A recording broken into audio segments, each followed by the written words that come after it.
pada tanaman kelengkeng itu sendiri ada sifat tersendiri bahwa kalau misalkan kita mau menyayat kulitnya terus dalam kondisi stagnan seperti ini nih kesulitan, susah untuk dilepas kulitnya. Jadi cukup lengket karena kambiumnya menipis. Nah, ketika nanti dia keluar daunnya, daun mudanya ini mudah dilepas, mudah diangkat kulitnya. Tapi dalam kondisi seperti ini sulit, sangat sulit ya. Sehingga pada tanaman kelengkeng itu biasanya lebih banyak untuk pengembangbiakannya yaitu melalui sisip samping dan juga sambung pucuk. Itu. Adapun kalau okulasi itu bisa dilakukan manakala seedling ini sudah terlalu besar, kemudian mau disambungkan juga mungkin entresnya ada yang tidak cocok dengan ini, sehingga bisa dilakukan dengan teknik okulasi. Nah, kemudian untuk yang selanjutnya kalau jenengan mau melaksanakan okulasi, langkah yang pertama yang tidak boleh terlupakan adalah kita mengambil mata tempelnya. Jadi kalau kita untuk mengetahui mata tempel ini gampang diambil atau tidak, ini bisa dicek dulu dengan kuku semacam ini. Nah, ini kan, ini kalau misalkan begitu kita tekan begini masih lengket, itu susah untuk diambil mata tempelnya. Kecuali pada jeruk, kalau jeruk itu tidak pandang apakah ini keras ataupun tidak, karena kita nyayatnya langsung dengan kulitnya, nanti ditempelnya pun sama dengan kayunya. Itu kalau pada jeruk. Tapi kalau pada kelengkeng ini mutlak memang harus diambil mata tempelnya, seperti halnya pada durian. Nah, ini kalau misalkan kita mau ngambil mata tempelnya, ini kebetulan entresnya tersedia cukup banyak, dengan nanti bisa mengulang-ulang secara terus-menerus untuk bisa mengambil mata tempelnya itu dengan sempurna. Jadi kalau misalkan ini batang bawahnya kecil, otomatis harus menyesuaikan. Ininya jangan terlalu lebar. Jadi yang pertama ini kita sayat dulu samping kanan samping kiri, kemudian baru dipotong menyesuaikan dengan panjangnya ini. Pokoknya di atas titik tumbuh sekitar 1 cm, kemudian ke bawahnya juga sama sekitar 1 cm, berarti minimal itu 2 cm ataupun 1,5 cm. Nah, biasanya kalau setelah kita mengecek seperti ini gampang terkelupas, mudah-mudahan dengan ditekan dengan ibu jari ini bisa lepas. Jalan gini. Jadi kalau misalkan terjadi kesulitan, itu memang ujung pisau ini baru berperan untuk mengangkatnya sebagian dulu. Nyongkel. Iya, ini buat nyongkel gitu. Nah, ini nanti bisa jenengan melakukan itu dulu kalau memang okulasi. Pokoknya harus sampai katakanlah ini apal dulu, Pak. Masalahnya ketika nanti jenengan sudah membikin jendelanya yang ini terus terlalu lama, ini kan kambiumnya mengering, sehingga ketika mau dipertemukan dengan ini yang sebagian sudah kering, yang ini masih basah, jadi nggak ketemu kambiumnya gitu kan. Itu kalau pada okulasi. Nah, sedangkan kalau sambung ini, kalau sambung memang mutlak kita harus buang pucuknya gini kan. Nah, ini kalau pakai silet ternyata kurang tembus, harus pakai pisau yang lebih keras ini ya. Iya, karena batangnya lebih keras. Nah, kalau misalkan untuk membantu membelahnya ini bisa pakai silet. Siletnya mana? Silet saya. Belum dikeluarin ya, masih ada yang baru itu. Oh iya. Pinter ya benarnya. Printer. Pernah. Waktu lagi biasanya. Biasanya lempitan tanam besar ini kono. Apa paling kunci model mana ya? Jadi belahnya ini bisa, kalau memang batangnya lentur kayak gini kan harus dibantu biar tegak lurus. Jadi bisa dijepit pakai jari. Agak ditahan ya, iya, bablasan ya. Iya, itu ditahan juga. Nah, terus kenapa kok siletnya harus dibagi dua? Ini otomatis kalau silet dalam kondisi penuh, ini bagian atasnya mesti jaminannya tangan kita kena. Ini hal-hal yang sepele semacam ini kalau nggak diperhatikan bisa itu kan berbahaya. Betul. Izin sementara. Saya tinggal ke Oh, Bali. oke. Semuanya ya. Siap. Makanya biar seperti biasa. Siap. Jam 12 nanti ruang makan. Cukup pakai tolong memangsul. Ya, tinggal lihat semuanya. Terus kalau misalkan lunak kayak gini nih bisa pakai silet. Tapi kalau yang keras itu kurang ini mutlak ya, harus Pak. pakai pisau. Iya memang keras sih. Kurang ini ya. Beda dengan pickup. Ini Sama seperti berkali-kali kemarin ya, nggak Pak, ya? masalah, yang penting diupayakan ini bentuknya bagus gitu. Sama Jadi seperti runcing ya sama seperti kemarin, jangan sampai di bagian ujungnya ini tumpul.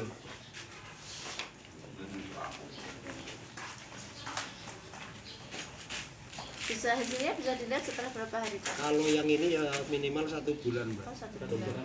Iya, 1 bulan. Lama. Lumayan lama. Sudah pulang. Nah, kalau model sambungan kayak gini, untuk pengikatannya itu pakai plastik yang ini nggak masalah. Iya.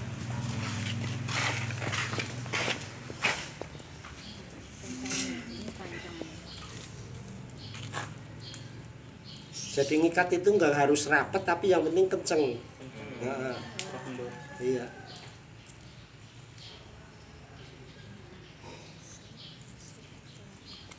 Nah, kalau model sambungan kayak gini perlakuannya sama, disuntik pakai plastik ini, plastik tas. Nah, kalau misalkan jenengan nyambung dalam kapasitas besar, itu bisa pakai sungkup secara komunal. Jadi satu sungkup itu bisa kapasitas 1000 ataupun berapa, pokoknya sesuai dengan kapasitasnya dari sungkup tersebut. Tapi kalau misalkan hanya 1-2 ya cukup pakai itu aja, disungkup seperti biasa. Oh iya, ini udah disiapkan. Pengertian orang pinter. Pinter sih orang belum tentu ya. Nah, kayak gini cukup. Kalau misalkan di bawahnya mau dikat ya, jadi kalau misalkan ada sering ada angin yang kenceng ya ini diikat aja, jangan terlalu kenceng. Ya maksudnya biar embun ini jatuh bisa langsung lepas. Ini yang sambung pucuk. Kemudian untuk sisipan, kalau sisipan ininya untuk pucuknya jangan dibuang. Iya, iya. Jadi pucuknya dibuang itu nanti ketika sisipannya ini sudah mulai tumbuh, supaya konsentrasi tumbuhnya itu berpindah ke ke pucuk yang sudah ditempelkan, ini baru dipotong.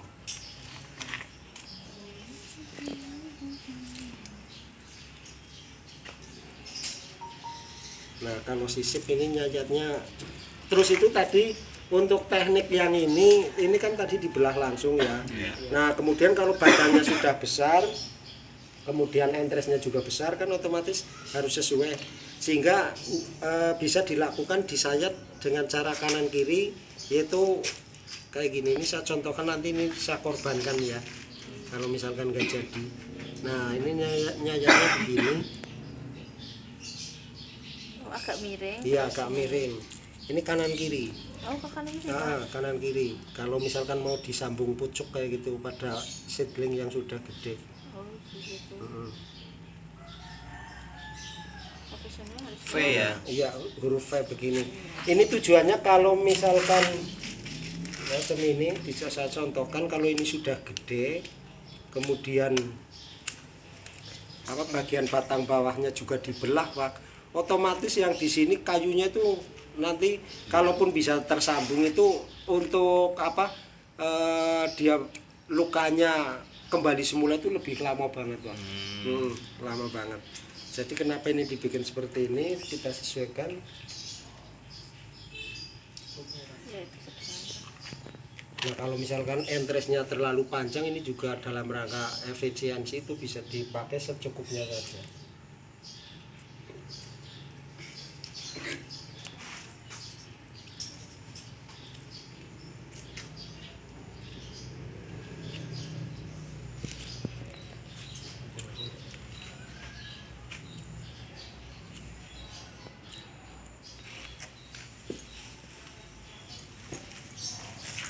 Nah, ini karena bentuknya V juga, bagian ujungnya, pokoknya kunci ujungnya itu harus runcing betul.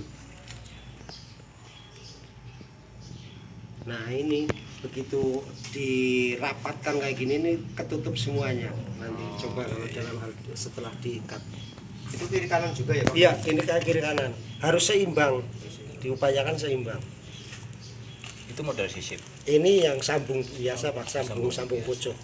Itu mengantisipasi ketika ketemu dengan seedling yang udah lumayan gede.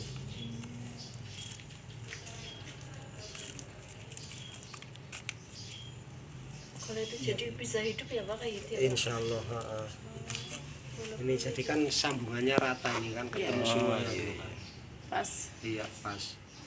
Nah beda kalau tadi hanya dibelah otomatis yang sebelah ini nggak ketemu ininya. Antara bekas sayatan di entresnya itu nggak ketemu dengan batang bawah. Ini nih yang teknik tadi cara kita bikin fan-nya itu Pak. Oh gitu. Malah lebih Iya. gini kelihatannya. Iya. Kemudian kalau yang mau sisip ini juga sama, penyayatnya hanya sebagian kecil saja. Nah, terus ini nanti kita sisakan kira-kira sepertiga. Ini tujuannya fungsinya buat mengunci dari entres yang mau kita sambungkan. Sampai kayunya ya Pak? Iya, sampai kayu.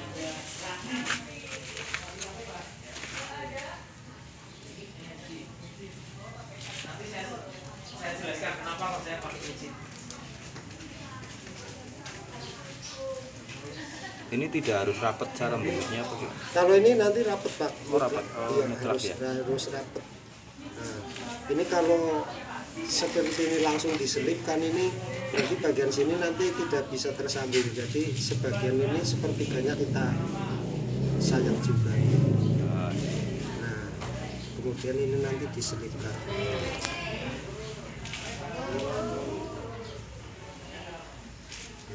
Nah, kemudian diupayakan antara sayatan dari batang bawah dan juga sayatan dari ini nih, nanti ketika diikat itu nempel persis Pak. Nah, iya. Jangan sampai ada celah. Kalau ada celah biasanya tuh cenderung gagalnya lebih tinggi.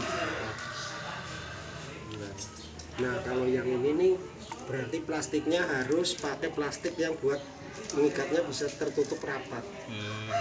Oh, sampai atas sih ya. Iya, Yang sampai kayak atas. gini ya Pak? Iya, iya. Ya, enggak nih. Bisa nempel apa enggak? Nah, dalam hal membelah Ini, Pak. plastik pun kalau misalkan pakai pisau atau kalau pakai gunting biasanya begitu ditarik itu nanti sobek Pak. Sobek, iya. Jadi enaknya itu bisa pakai bambu yang Belat, ya. dipertajam ya belat. Kalau enggak pakai pisau kayak gini, kira-kira motongnya langsung, jangan sampai berhenti. Nah gitu.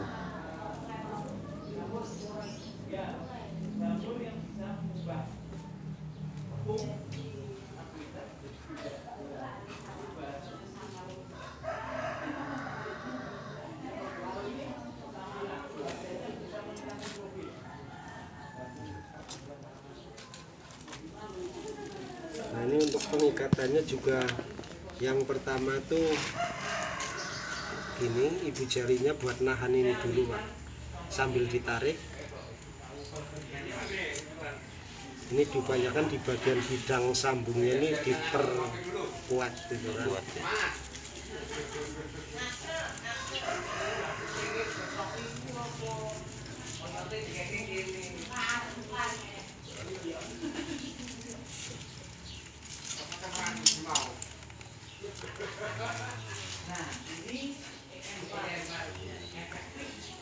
Sampai atas ya Pak? Sampai atas, pokoknya semuanya ketutup.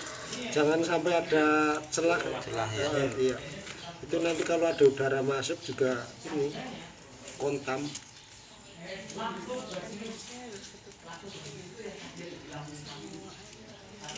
Tapi kalau tumbuh itu jebol. Kalau tumbuh tembus ini Pak. Jadi kalau numbuh ini tembus. Nah, ini tunasnya bisa nembus plastik ini. Iya. Jadi itu langkah-langkahnya seperti itu. Monggo silakan jenengan bisa berlatih. Yang pertama itu langkah awalnya bagaimana menghafal untuk bisa mengambil mata tempelnya kalau ketika jenengan mengokulasi. Itu bisa dilakukan pada tanaman apapun, misalkan kayak durian, kemudian jambu biji. Kalau yang